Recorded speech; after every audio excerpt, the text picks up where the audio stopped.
Minggu ya. Hajat Akbar Regina Pacis. Nah, Hajat gimana kalau 3 hari kan nih? Nah, kalau orang-orang yang dari luar kota, oh pasti, itu pasti, gimana? Pasti. Kayaknya butuh penginapan nih. Diskon. Itu yang ditanyain. Anak RP kan ya, harga nggak masalah, yang penting murah. Nah, yang penting ada diskon. Iya dong, pasti dong Mbak. Kalau itu aku emang udah planning, kita udah ngomong juga.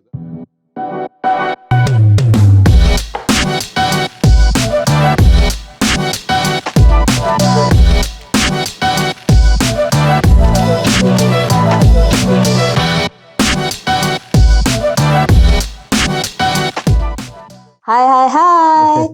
Jumpa dengan saya Vanda di podcast Karcis. Keluarga alumni Regina Pacis. Tiket ngobrol asik. Oke, para penonton yang terhormat. Hari ini podcast Karcis kedatangan tamu. Siap. Seorang alumnus SMA Regina Pacis Bogor, betul? Betul. Beliau adalah Dr. Yuno Abeta Lahai. Yes, ya, Mbak. Betul. Betul. Angkatan Angkatan 99, Mbak Vanda. Jadi lulus tahun 99. Di RP itu hanya SMA atau SMA. dari TK? Hanya SMA. Oh, SMA okay. doang. Dokter spesialis nggak sih? Ngambil dokter spesialis? Enggak, dokter umum, Mbak. Oh, dokter umum. Spesialisnya bukan di bidang medis. Oh gitu. Cuma kalau saya dengar Yuno itu aktivitas sekarang di PHRI ya. PHRI itu apa sih? Perhimpunan Hotel dan Restoran Indonesia, Mbak Vanda. Oh gitu. Hotel. Oh, mainannya hotel. Mainannya. Gimana ceritanya? Dokter kok jadi pindah ke hotel? Dokter main di hotel. Gimana nih? Serem ya. Bukan rumah sakit. Tolong deh cerita dikit. Oke. Ya, jadi ya emang jauh sih ya Mbak ya. Tapi nggak apa-apa lah Mbak ya. Kan sekarang udah lagi tren tuh yang sekolahnya apa, terus karirnya jadi apa gitu ya. Yang penting halal. Lagi tren gitu ya, boleh kan? Boleh. Ya boleh, jadi boleh. aku tuh ya hotel kan bisnis keluarga. Oh. Bisnis keluarga, tapi kan demi memenuhi waktu itu tuh aku masuk kuliah 99, which is kan aku lulus dari RP 99 tuh, Mbak Vanda. Nah, terus pas waktu milih-milih kuliah tuh ya karena abis Krismon 98. Oh. Jadi berstrategi juga sebenarnya. Oh gitu. Nyari kuliahnya supaya yang kasarnya aku nyari pada saat lulusannya tuh kepake gitu. Dan waktu itu ya masih terpengaruh juga lah dengan mindset zaman dulu Mbak Vanda, bahwa kalau jadi dokter tuh wah orang tua bangga, orang tua seneng kan gitu. Jadi coba-coba deh. Meskipun nggak lulus UMPTN. Oh, gitu. Jadi di mana FK kuliahnya swasta, waktu itu? Tarumanegara Okay. Jakarta. Jadi daftar di Tarumanegara sama Trisakti. Dua-duanya keterima. Tapi si Mami nyuruhnya Tarumanegara karena Trisakti waktu 98 kan ada korban, ada bahaya. Iya. Sebagai seorang ibu dia tahu tuh, ini anaknya daripada kuliah lebih milih demo pasti kalau ada demo lagi gitu. Jadi gue disuruhnya masuk Untar. Tarumanegara. Nah, habis itu kedokteran ambil lah kuliah Tarumanegara, Mbak. Alhamdulillah beres, lulus beres. Begitu beres sempat praktek. Oh, sempat praktek. Mbak. Di Bogor juga? Bogor, praktek pribadi di Semplak sama di Cimanggu. Terus juga sempat di estetik. Kecantikan. Oh, tapi nggak ngambil spesialis kecantikan Enggak, ya? jadi aku cuman kursus waktu itu, kursus estetik. Oh, jadi bukan spesialis kulit dan kelamin gitu. Jadi kursus estetik dan dapat training juga dari kliniknya. Nggak boleh sebut merek ya, gitu. Jangan sebut merek ya. Jadi habis itu ya udah lanjut di praktek kecantikan. Cuman, nah itu, jadi passion aku ternyata ya dulu kan pengennya kan muda foya-foya terus pas sudah lulus sarjana pengen kaya Saya lagi, kan gitu kan. Pengen kaya, mati masuk surga gitu ya. Nah jadi ngerasa wah ini lama nih ngumpulin duit nih kayak gini nih Mbak Vanda. Lama nih duduk belakang meja ini apa segala rupa. Akhirnya aku masih tetap ngejalanin bisnis, beberapa bisnis. Hingga akhirnya si om, tante, si papi, si mami udah bantuin kita deh di bisnis keluarga gitu. Oh, di awalnya di situ. hotel. Itu mulai tahun berapa? Dari 2010. Aku beres kuliah 2006. Terus udah gitu masuk mulai. Sebenarnya sih kalau di bisnis keluarga ya udah dari zaman kuliah juga udah bantuin. Udah bantuin terus udah gitu mulai lebih dalam lagi lah. Mulai ngedalam lagi. Dan ya sebenarnya lumrah lah bisnis keluarga di digitalisasi aja. Sama halnya kayak bisnis-bisnis yang lain kayak toko-toko misalnya anaknya pulang beres kuliah kan yang tadinya catatan stoknya manual di-convert jadi pakai Excel yang kayak gitu-gitu lah Mbak Vanda. Padahal masih simple ya Excel. Masih simple, belum pakai aplikasi.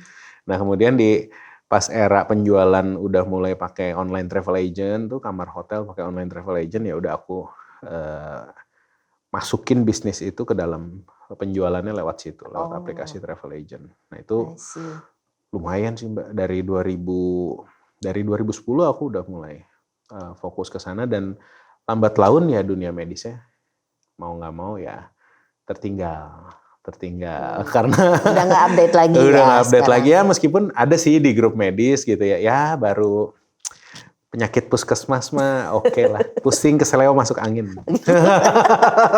Tinggal minum. Gak boleh sebut merek tadi. Gak boleh sebut merek.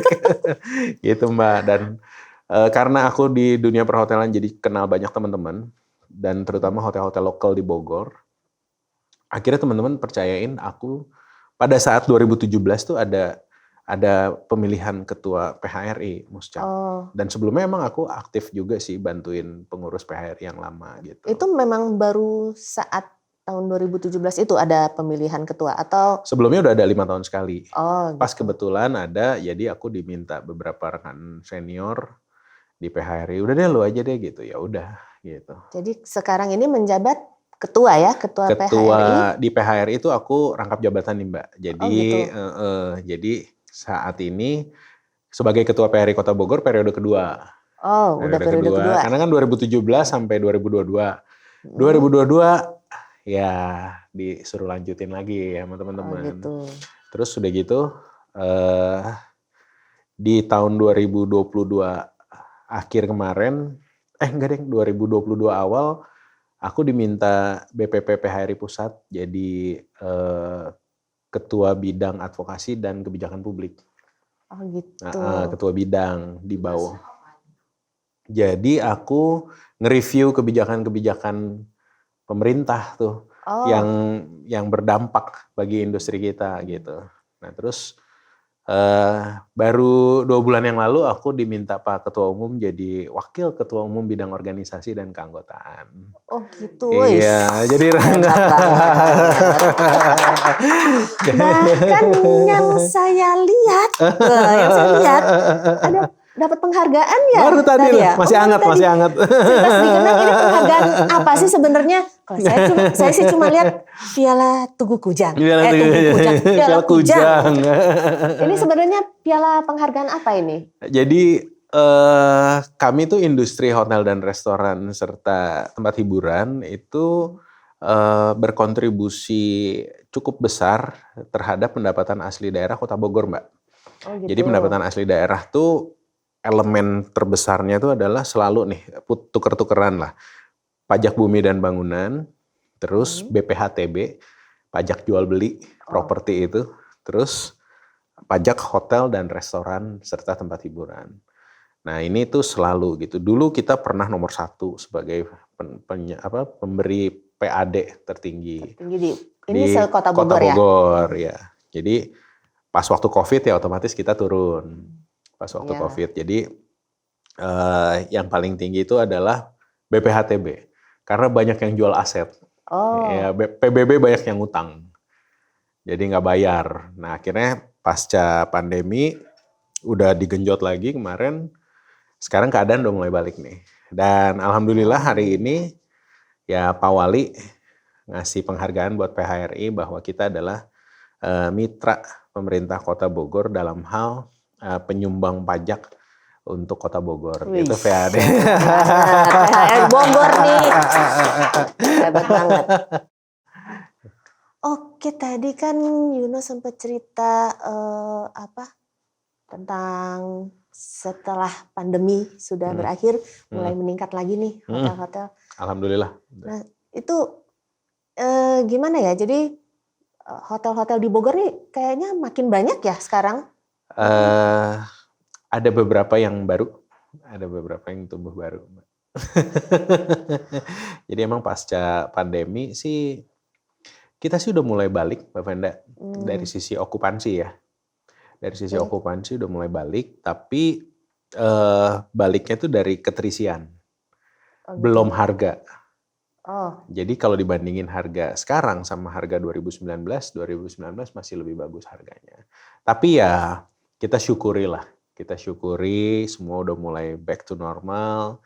Jadi kasarnya kalau kita pas pandemi itu nurunin harganya tuh sekaligus, Mbak. Karena dengan berharap tindakannya kan penyelamatan. Tapi begitu mulai terisi, naikinnya nggak bisa sekaligus. Oh iya, pastilah. Iya, karena kan kompetisi harga. Di samping yang tadi Mbak Vanda nanya, yaitu adalah ada juga properti-properti baru yang dia opening pas mulai rada tenang dan juga pas baru-baru ini opening gitu. Gitu. Yang belum jadi juga ada. Makin banyak ya. Lumayan nambah. Tapi harapannya adalah supply room atau supply kamar kita masih kejaga sih dari sisi quantity. Terus saya juga lihat di beberapa tempat ada yang bukan hotel ya, tapi kayak guest house itu termasuk di bawah pengawasan, di bawah members kita gitu ya. PHRI atau enggak? Kalau yang itu enggak, Mbak, karena bedanya gini. Kalau di PHRI itu syarat mendaftar sebagai anggota itu mesti ngupload license-nya.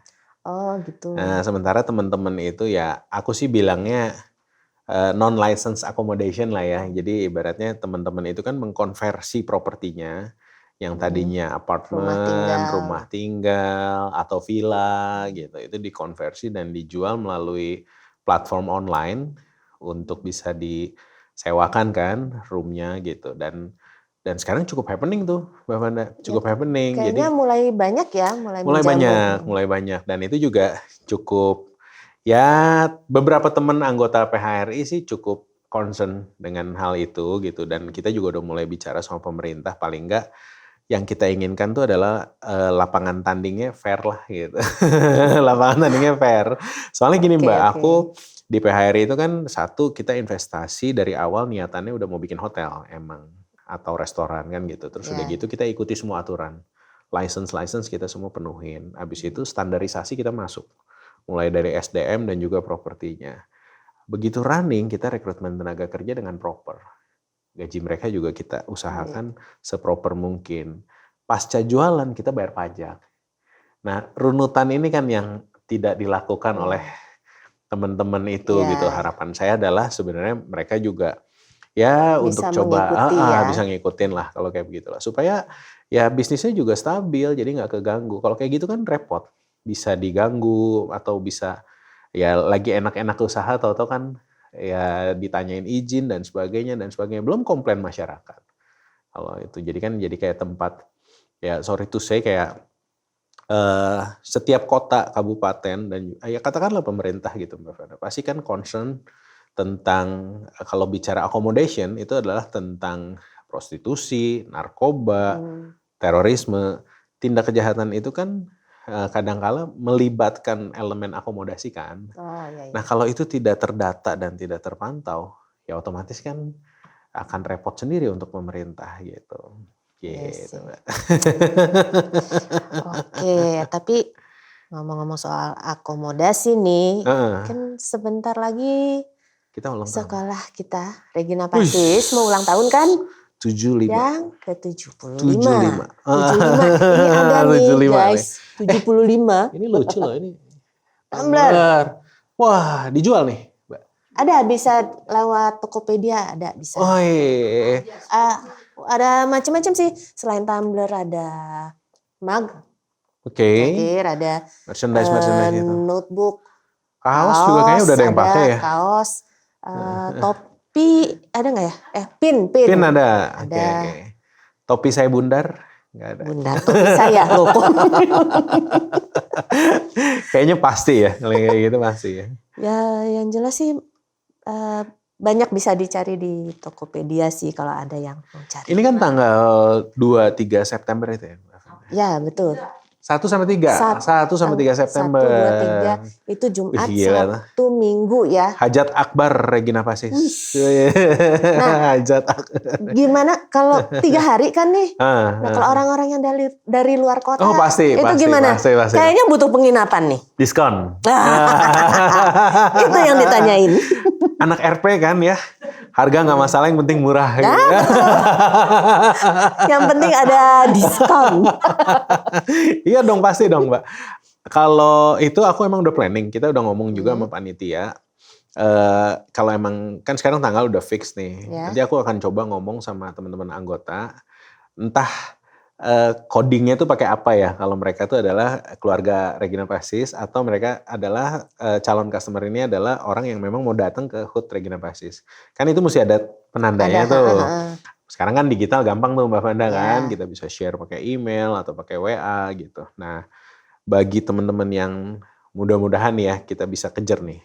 Teman-teman yang dapat kode itu, kode promo itu bisa dapat diskon di Hotel Kota Bogor. Dengerin tuh ya, guys.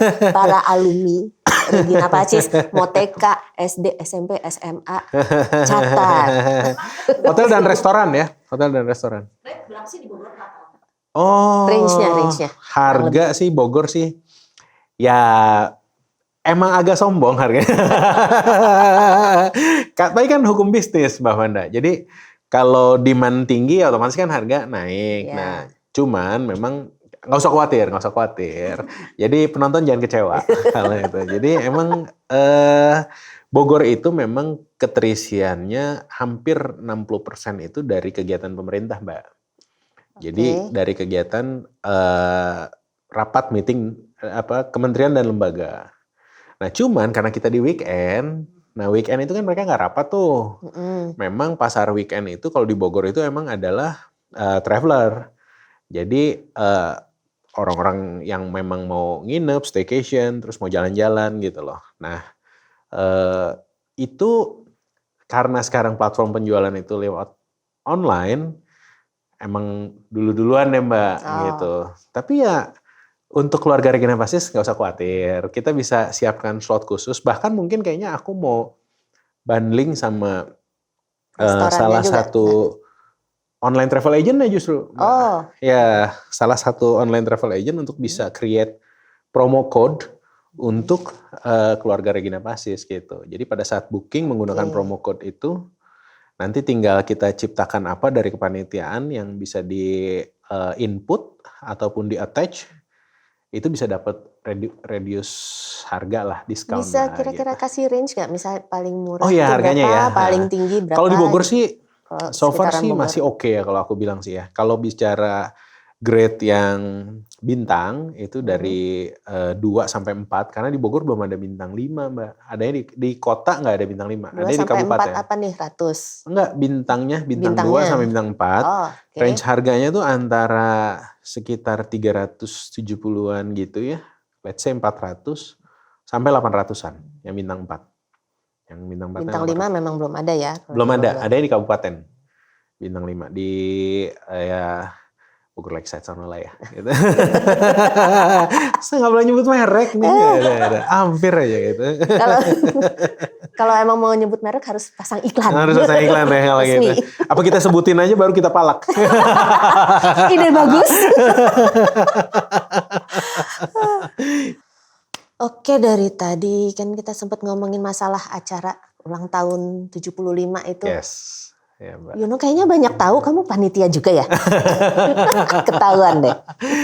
Kayaknya aku selalu panitia ya Mbak. Hobi panitia. Hobi jadi panitia ya, apalagi di RP ya kalau itu ya. Barangkali bisa kasih bocoran-bocoran dikit Spoiler. Iya, jadi di 75 tahun HUT Regina Pacis ini Mbak, jadi kan mungkin aku kasih sedikit teaser gitu kali ya Mbak Fanda ya.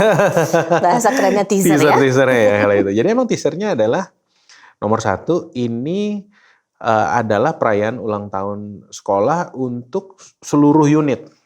Jadi bukan unit hanya maksudnya TK, SD, SMP, SMA ya. Mbak. Jadi semua boleh turut merayakan. Tidak eksklusif hanya untuk SMA atau tidak eksklusif hanya untuk SMP dan SMA gitu. Enggak, semua boleh merayakan dan itu bisa kita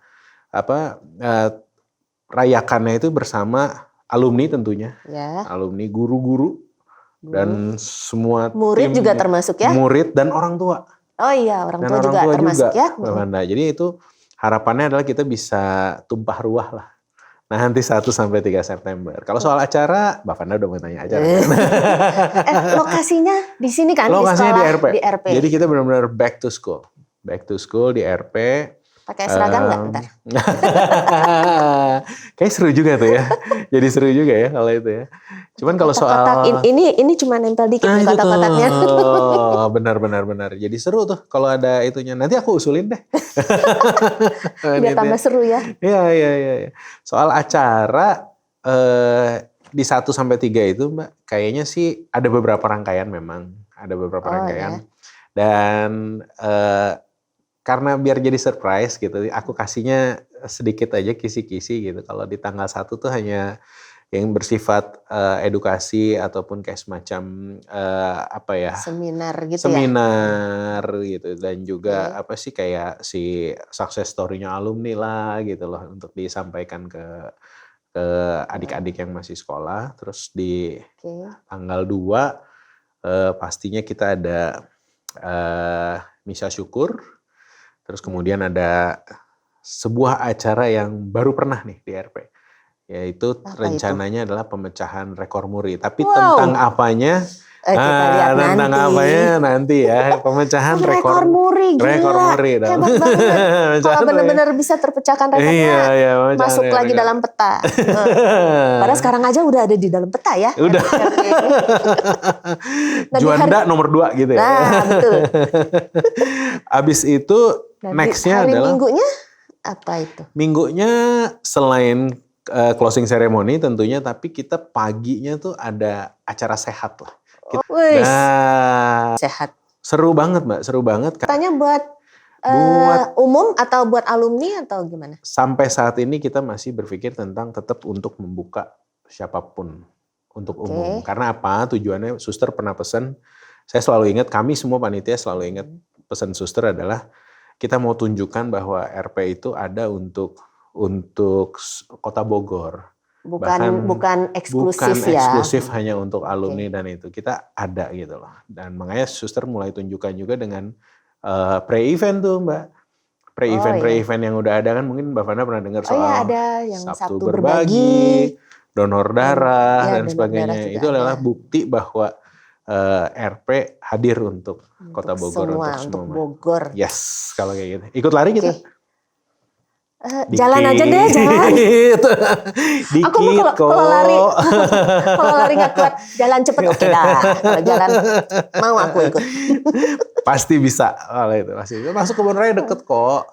Langsung balik finish di sini lagi nanti. Zaman dulu SMA jalan keliling Kebun Raya sih udah sering kan. Kalau itu makanya sekarang masuk di dalamnya tuh Mbak. Kalau itu. Jadi sambil lihat-lihat hijau-hijau sambil lihat-lihat hijau-hijau segar, sambil ngobrol gitu. Satu hal doang yang dilarang, CLBK. CLBK-nya apa dulu nih? Nah, kalau cucian lama belum kering, kita nunggu ada matahari. Itu aja yang nggak boleh ya. Oke deh kalau gitu, Yuno, terima kasih banyak sama-sama, atas kedatangannya di podcast Karcis. Thank you. Dan kelihatannya kita pamit dulu ya untuk kali ini. Nanti kita akan hadir lagi dengan tamu-tamu lainnya yang tentunya alumni Regina Pacis Bogor. Siap. Okay. Thank you Mbak. Thank you ya Yuno. Sama-sama. Siap. Sampai ketemu. Bye. Bye penonton.